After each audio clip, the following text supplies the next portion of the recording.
Hello everyone, how are you all? I hope well and good. As you know, myself is Anil Kumar and I am here at this platform for the subject Geology.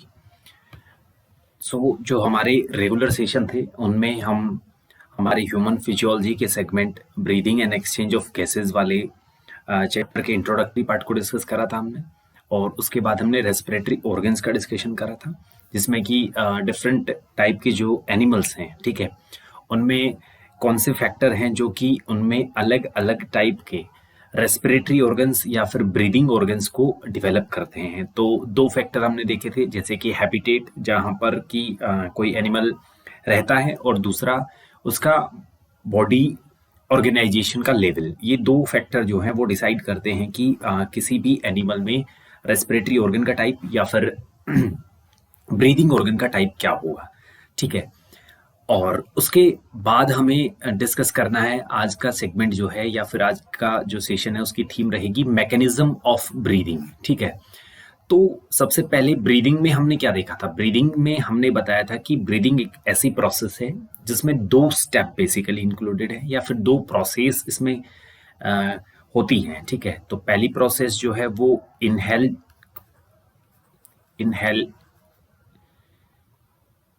Inhalation या फिर inhale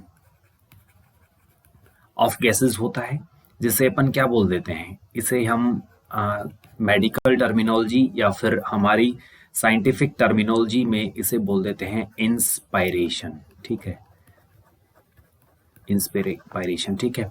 दूसरा step होता है वो होता है exhalation, ठीक है, एक्सहेलेशन या फिर एक्सेल, ठीक है। और ये जो होता है इसे अपन साइंटिफिकली बोल देते हैं एक्सपायरेशन, ठीक है। सबसे सिंपली इंस्पायरेशन या इनहेलेशन या इनहेल ऑफ गैसेस का मतलब होता है गैसेस को इंटैक्ट करना, यानी कि इनसाइड हम किसी गैसेस को अगर एंटर कराते हैं बॉडी में, ठीक है, through the process of breathing basically, तो उसे अपन बोल देते हैं इंस्पायरेशन या इनहेलेशन, ठीक है। और इसी का जस्ट अपोजिट अगर उन गैसेस के ग्रुप को या मिक्सचर को हम बॉडी से बाहर रिलीज कराते हैं तो उसे बोल देते हैं अपन एक्सहेलेशन।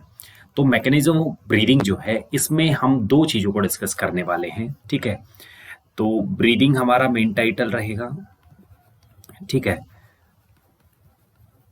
और ब्रीदिंग की जो प्रोसेस हमारी रहेगी इसमें दो चीजें इंक्लूडेड रहेंगी। पहली है हमारी इंस्पायरेशन, ठीक है, इंस्पायरेशन। इस प्रोसेस के अंदर अपन गैसेस को अंदर लेंगे बॉडी में, और दूसरी प्रोसेस रहेगी एक्सपायरेशन। इस प्रोसेस के अंदर अपन क्या करेंगे, गैसेस को बॉडी से बाहर रिलीज कराएंगे, ठीक है। तो यही पॉइंट्स हमारी एनसीईआरटी में भी डिस्क्राइब्ड हैं, उसी के अकॉर्डिंग इस चीज को अपन डिस्कस कर लेते हैं। सो हेडिंग जो है वो लिखी है इसमें द मैकेनिज्म ऑफ ब्रीदिंग, यानी कि ब्रीदिंग को कैसे करा जाता है हमारी बॉडी में। तो इसमें दो स्टेजेस है, जैसा कि मैंने बताया था। Breathing involves two stages, inspiration during which atmospheric air is drawn in, ठीक है, and second one is expiration by which the alveolar air is released out, ठीक है। सिंपली होता क्या है, देखो दो प्रोसेस हमने देखा, इंस्पायरेशन और एक्सपायरेशन। इंस्पायरेशन की प्रोसेस में होता क्या है, गैस को एनवायरनमेंट से बॉडी में लाया जाता है। तो मैं एल्वियोलर फॉर्म में यहाँ पर दिखा देता हूँ आपको कुछ, यानी कि ये एल्वियोलाई है, ये हमारा एनवायरनमेंट है, ठीक है। यहाँ भी बना देता हूँ यही चीज में, ये एल्वियोलाई है, ठीक है, और ये हमारा एनवायरनमेंट है। अब इंस्पायरेशन की प्रोसेस में एनवायरनमेंट से गैसेस को अंदर लाया जाता है, गैस जो है इसको अंदर लाया जाता है। ये वाली प्रोसेस अगर हो रही है, मतलब कि एनवायरनमेंट से गैसेस का ट्रांसपोर्टेशन एल्वियोलर सैक की तरफ या एल्वियोलाई की तरफ होता है, तो इसे अपन बोल देते हैं इंस्पायरेशन। अगर इसका अपोजिट होता है, यानी कि जो गैसेस हमने इनहेल करी है, इनहेल्ड गैसेस का बॉडी से बाहर या एल्वियोलर सैक या एल्वियोलाई से बाहर की तरफ डायरेक्शन है, तो उसे अपन बोल देते हैं एक्सपायरेशन। सो बेसिकली इंस्पायरेशन की प्रोसेस में होता क्या है, देखो मैं बता देता हूँ। जैसे कि ये बॉडी है, ठीक है, और ये वाली बॉडी जो है, इससे ऑक्सीजन जो है वो इनसाइड इंटैक्ट करी जाती है, इनसाइड हम इस ऑक्सीजन को भेज रहे हैं, ठीक है। और एक्सपायरेशन की प्रोसेस में क्या होता है, बेसिकली हम क्या देखते हैं, कार्बन डाइऑक्साइड को बाहर रिलीज कराते हैं। वैसे तो गैसेस का मिक्सचर रिलीज होता है बाहर, ठीक है, और अंदर जो इनसाइड हम इंटेक कर रहे हैं वो भी गैसेस का मिक्सचर होता है, लेकिन ऑक्सीजन और कार्बन डाइऑक्साइड को डिनोट करके हम समझने के लिए इजी कर देते हैं इसे। तो ऑक्सीजन को अंदर लेने की प्रोसेस का मतलब है इंस्पायरेशन करा रहे हैं, और कार्बन डाइऑक्साइड जो कि ऑक्सीडेशन ऑफ फूड की प्रोसेस में बन चुकी है उसे बाहर निकाल रहे हैं, तो उसे अपन बोल देते हैं एक्सपायरेशन। इन्हीं दो टर्म्स को हम ब्रीदिंग की मैकेनिज्म में देखने वाले हैं। The movement of air into and out of the lungs is carried out by creating a pressure gradient between the lungs and the atmosphere। Simple सा मतलब ये है कि एनवायरमेंट और हमारी बॉडी जो है, यानी कि एनवायरमेंट और बॉडी जो है, इसके बीच में एक प्रेशर ग्रेडियंट क्रिएट होता है, यानी कि एटमॉस्फेरिक प्रेशर जो है, यानी कि एटीएम प्रेशर यहाँ भी है, यहाँ भी एटीएम प्रेशर है। अब गैसेस अंदर कैसे जाएंगी? अगर किसी गैस को हमें ए टू बी भेजना है, या फिर बोल सकते हैं एनवायरमेंट टू बॉडी भेजना है, ठीक है, तो इसके लिए क्या करना होगा, यहाँ का एटमॉस्फेरिक प्रेशर जो है वो ज्यादा रखना पड़ेगा, और यहाँ का एटमॉस्फेरिक प्रेशर क्या रखना पड़ेगा, कम रखना पड़ेगा। तो ये ग्रेडियंट जब क्रिएट होता है तब क्या होता है, इंस्पायरेशन होता है। यही ब्रीदिंग की मैकेनिज्म का एक कंसेप्चुअल फंडामेंटल है, यानी कि अगर इन एनवायरमेंटल प्रेशर या फिर प्रेशर ग्रेडियंट का डिफरेंस जनरेट नहीं होगा तो ना तो इंस्पायरेशन हो पाएगा ना ही एक्सपायरेशन हो पाएगा, बिकॉज ये प्रेशर ग्रेडियंट का डिफरेंस ही क्या कराता है, गैसेस को इनसाइड टू आउटसाइड और आउटसाइड टू इनसाइड क्या कराता है, मूव कराता है, ठीक है। और यही एटमॉस्फेरिक प्रेशर जो है इंस्पायरेशन और एक्सपायरेशन को फैसिलिटेट करता है। Inspiration can occur if the pressure with in the lungs, ठीक है, यानी कि लंग्स का प्रेशर जो है, जिसे अपन इंट्रा पल्मोनरी प्रेशर बोल देते हैं, is less than atmospheric pressure. मैंने बताया था ना, इंस्पायरेशन की कंडीशन है ये।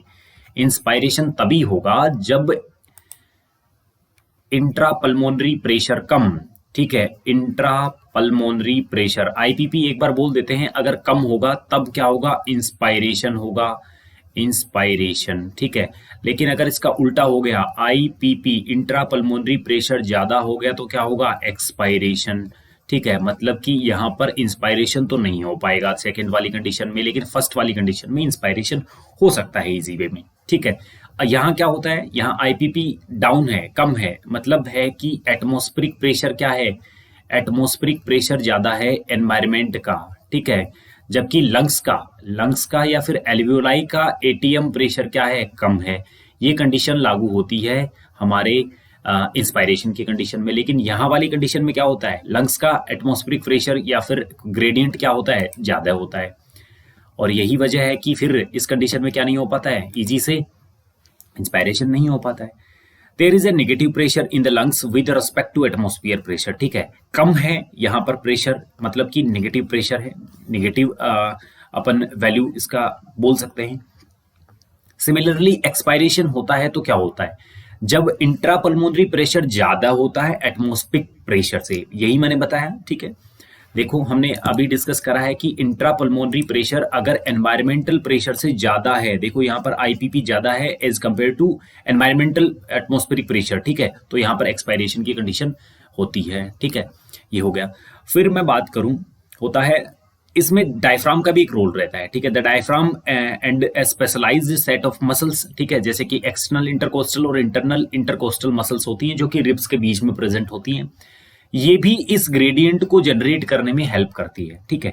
Inspiration is initiated by the contraction of diaphragm which increase the volume of thoracic chamber. देखो होता क्या है, बेसिकली मैं एक डायग्राम के थ्रू रफली में ड्रॉ करके बता देता हूँ होता क्या है। देखिए हमारे लंग्स यहाँ पर पड़े हैं, यहाँ पर लंग्स हैं हमारे सिचुएटेड, ठीक है, मैं बता देता हूँ आपको एक बार के लिए, ये हमारे लंग्स हैं, ठीक है, रफली मैं ड्रॉ कर रहा हूँ, कोई स्पेशली इतना, ठीक है। यहाँ पर है हमारा डायफ्राम, ठीक है, ये हमारी है थोरेसिक कैविटी जो कि एयर टाइट चैम्बर है या कैविटी है। देखो इसका वॉल्यूम अब फिक्स है, ये वाला वॉल्यूम फिक्स है, ठीक है, इसका वॉल्यूम फिक्स है। लेकिन अगर ये वाली कंडीशन यानी कि ये वाला डायफ्राम जो है या ये स्ट्रक्चर जो है, ये अगर इस कंडीशन से, इस अपनी सिचुएशन से यहाँ को मूव कर जाए, ठीक है, यानी कि ये क्या हो जाए, ऐसे हो जाए, ये वाली कंडीशन आ जाए, यानी कि डोम शेप से फ्लैट हो जाए अगर डायफ्राम हमारा, तो क्या होगा, कंडीशन ए है और ये कंडीशन 2 है। तो 1 2 अगर 2 आ जाए ये वाली कंडीशन तो क्या होगा, थोरेसिक कैविटी जो है, थोरेसिक कैविटी का वॉल्यूम क्या है, थोरेसिक कैविटी का volume, volume of thoracic cavity क्या हो जाएगा, volume of thoracic cavity increase हो जाएगा। अब जैसे ही ये इंक्रीज होगा तो क्या होगा, यहाँ जो प्रेशर है, एयर का प्रेशर लंग्स में, इस कैविटी के प्रेशर वॉल्यूम बढ़ जाने की वजह से यहाँ का प्रेशर क्या हो जाएगा, यहाँ का प्रेशर कम हो जाएगा और एनवायरमेंटल प्रेशर ज्यादा हो जाएगा, तो एयर क्या होगी, अंदर क्या हो जाएगी, पास हो जाएगी। यही यहाँ पर लिखा है, देखो डायफ्राम और इंटरकोस्टल मसल्स भी इसमें अपना रोल प्ले करती हैं, ठीक है। थोरेसिक चैम्बर का प्रेशर सॉरी वॉल्यूम बढ़ जाता है, ठीक है, इन द एंटीरियो पोस्टीरियर एक्सिस, ठीक है, यानी कि एंटीरियर और पोस्टीरियर दोनों एक्सिस में इसका वॉल्यूम बढ़ने लगता है। The contraction of the external intercostal muscles lifts up the ribs and lift करती है रिब्स को ऊपर की तरफ, and sternum causing an increase in the volume of the thoracic chamber in the dorsoventral axis also, ठीक है। हमने देखा था कि यहां वाली कंडीशन में क्या होता है, देखो यहां एंटीरियो पोस्टीरियर एक्सिस में वॉल्यूम बढ़ता है, लेकिन जब स्टर्नम रिब्स में मूवमेंट की वजह से अगर अपने आप को मूव कराती है तो इस थोरेसिक चैम्बर का वॉल्यूम जो है वो डोर्सोवेंट्रली भी बढ़ने लगता है। सिंपली मतलब ये कि डोर्सोवेंट्रली, और हमने देखा था कि एंटीरियो पोस्टीरियर भी क्या होता है, वॉल्यूम इंक्रीज होता है, जिससे कि overall increase in the thoracic volume होता है, ठीक है। यानी कि ओवरऑल जो थोरेसिक चैम्बर है या फिर कैविटी है उसका वॉल्यूम इंक्रीज होता है, और इस इंक्रीमेंट की वजह से, वॉल्यूम इंक्रीज होने की वजह से पल्मोनरी वॉल्यूम जो होता है क्या होता है, वो भी इंक्रीज होता है, ठीक है। N increase in pulmonary volume decreases the intra pulmonary pressure, ठीक है। अब पल्मोनरी वॉल्यूम इंक्रीज होने का मतलब है कि पल्मोनरी जो स्पेस है जहां पर लंग्स पड़े हैं या फिर सिचुएटेड है, उस जगह का वॉल्यूम क्या होता है, इंक्रीज होता है। वहां का वॉल्यूम जैसे इंक्रीज होता है तो पल्मोनरी वॉल्यूम के इंक्रीज होने की वजह से क्या होता है, पल्मोनरी वॉल्यूम क्या होगा, N increase in pulmonary volume decrease the intra pulmonary pressure, और इंट्रा पल्मोनरी प्रेशर मतलब लंग्स के अंदर का प्रेशर क्या हो जाएगा, डिक्रीज हो जाएगा। और ऐसा होने पर क्या होगा, एटमॉस्फेरिक प्रेशर बढ़ जाएगा, बिकॉज यानी कि एटमॉस्फेरिक प्रेशर तो वैसे तो फिक्स है, एटमॉस्फेरिक प्रेशर जो है वो फिक्स्ड है, लेकिन अगर लंग्स का प्रेशर जो है वो कम हो जाता है तो atmospheric pressure automatically as compare, ठीक है, यानी कि बॉडी के कंपैरिजन में क्या हो जाता है, ज्यादा हो जाता है। और जैसे ही ज्यादा होता है तो गैसेस क्या होती हैं, बॉडी के इनसाइड क्या करने लगती है, मूव करने लगती है, ठीक है। अब ये बढ़ा हुआ प्रेशर जो होता है, atmospheric pressure which forces the air from outside to move into the lungs, ठीक है। इस वजह से क्या होता है, इंस्पायरेशन इनिशिएट हो जाता है। अब होता है रिलैक्सेशन ऑफ द डायफ्राम, जैसे ही डायफ्राम रिलैक्स करता है और इंटरकोस्टल मसल्स में क्या होता है, कॉन्ट्रैक्शन होता है, तो डायफ्राम अपनी नॉर्मल पोजीशन डोम शेप में आ जाता है और स्टर्नम जो है वो अपनी नॉर्मल पोजीशन में आ जाती है, जिसकी वजह से थोरेसिक वॉल्यूम डिक्रीज हो जाता है। थोरेसिक वॉल्यूम जैसे ही डिक्रीज हो जाता है तो पल्मोनरी वॉल्यूम डिक्रीज होता है। पल्मोनरी वॉल्यूम अगर डिक्रीज होता है तो ये क्या करता है, इंट्रा पल्मोनरी प्रेशर को इंक्रीज कर देता है, ठीक है। अब जैसे ही आईपीपी यानी कि इंट्रा पल्मोनरी प्रेशर इंक्रीज होता है तो क्या होता है, ये एयर को पुश करता है। एयर जैसे ही पुश होती है तो स्लाइटली ये क्या होता है, एटमॉस्फेरिक प्रेशर से इंट्रा पल्मोनरी प्रेशर ज्यादा हो जाता है, जिसकी वजह से एयर को बाहर निकाल दिया जाता है और एक्सपायरेशन की प्रोसेस इनिशिएट होती है। तो सिंपली अगर मैं बात करूं तो इंट्रा पल्मोनरी प्रेशर, ठीक है, वो किस पर डिपेंड करता है, वो थोरेसिक कैविटी या फिर चैम्बर की वॉल्यूम पर डिपेंड करता है। ये वॉल्यूम अगर बढ़ता है तो इंट्रा पल्मोनरी प्रेशर भी क्या होता है, इंट्रा पल्मोनरी प्रेशर क्या होता है, इंक्रीज होता है, जिसकी वजह सॉरी डिक्रीज होता है, ठीक है। और जब इंट्रा पल्मोनरी प्रेशर जो है वो डिक्रीज होता है तो एटमॉस्फेयर की एयर जो है वो लंग्स के अंदर आती है। लेकिन इसका उल्टा, जब इंट्रा पल्मोनरी प्रेशर जो है वो इंक्रीज हो जाता है, ज्यादा हो जाता है, तो क्या होती है, यहाँ की एयर जो है जो लंग्स में भरी हुई है वो बाहर को निकाल दी जाती है, जिसे अपन एक्सपायरेशन बोल देते हैं। We have the ability to increase the strength of inspiration and expiration with the help of additional muscles in the abdomen. You know, हम दो टाइप की रेस्पायरेशन या फिर ब्रीदिंग करते हैं। देखो मैं बता देता हूं आपको। बेसिकली हम ब्रीदिंग करते हैं तो कौन सी ब्रीदिंग करते हैं, ब्रीदिंग जो करते हैं, breathing breathing with the help of क्या करते हैं, रिब्स की हेल्प से करते हैं, रिब्स हो गई, डायफ्राम हो गया, ठीक है, और फिर हमारे इंटरकोस्टल मसल्स ये ग्रुप हैं। रिब्स में भी ग्रुप है बिकॉज रिब्स इंटरकोस्टल मसल्स से जुड़ी हुई हैं। डायफ्राम भी मस्कुलर हमारा एक बेल्ट है जिसे बोल सकते हैं, ठीक है। तो इन मसल्स की हेल्प से क्या होती है, ब्रीदिंग क्या होती है, एफिशिएंट होती है। लेकिन अगर इसे ज्यादा एफिशिएंट बनाना हम चाहें, ठीक है, तो हम एक और मसल ग्रुप है जो कि एब्डोमिनल मसल ग्रुप है हमारा। एब्डोमिनल मसल ग्रुप को भी हम इसमें क्या कर सकते हैं, पार्टिसिपेट करा सकते हैं, जिसकी वजह से ब्रीदिंग को और ज्यादा एफिशिएंट कर सकते हैं, जिसे अपन एब्डोमिनल ब्रीदिंग के नाम से भी जानते हैं, ठीक है। बेसिकली ये तो नॉर्मल ब्रीदिंग है। Normal breathing with the help of diaphragm and the intercostal muscles होती है, जिसमें एक्सटर्नल इंटरकोस्टल और इंटरनल इंटरकोस्टल दोनों पार्टिसिपेट करती हैं। लेकिन इसे और ज्यादा एफिशिएंट हम बनाना चाहें तो हम हमारे एब्डोमिनल मसल ग्रुप को भी इसमें क्या करा सकते हैं, पार्टिसिपेट करा सकते हैं, जिससे कि ये और ज्यादा एफिशिएंट हो सकता है, ठीक है। On an average a healthy human breathes 12 to 16 times पर मिनट, ठीक है। एक मिनट में लगभग 12 से 16 बार हम ब्रीद करते हैं, और इस ब्रीदिंग में इंस्पायरेशन और एक्सपायरेशन दोनों इंक्लूडेड हैं। तो अगर मैं बात करूं जैसे कि 12 बार हम ब्रीद कर रहे हैं, इसका मतलब है कि 6 बार हमने क्या करा है, इंस्पायरेशन करा है, 6 बार हमने क्या करा है, एक्सपायरेशन करा है। दोनों की हमारी जो रिदम है वो सेम रहती है, इक्वल रहती है। The volume of air involve in the breathing movements can be estimated by using spirometer. Spirometer एक ऐसा इंस्ट्रूमेंट है या फिर इक्विपमेंट है जिसकी हेल्प से हम क्या कर सकते हैं, हमारी जो ब्रीदिंग की प्रोसेस है इसमें एस्टिमेट होने वाली जो एयर है, यूज होने वाली एयर जो है उसका वॉल्यूम जो है वो एस्टिमेट कर सकते हैं, हम उसे मेजर कर सकते हैं। Which helps in the clinical assessment of pulmonary functions.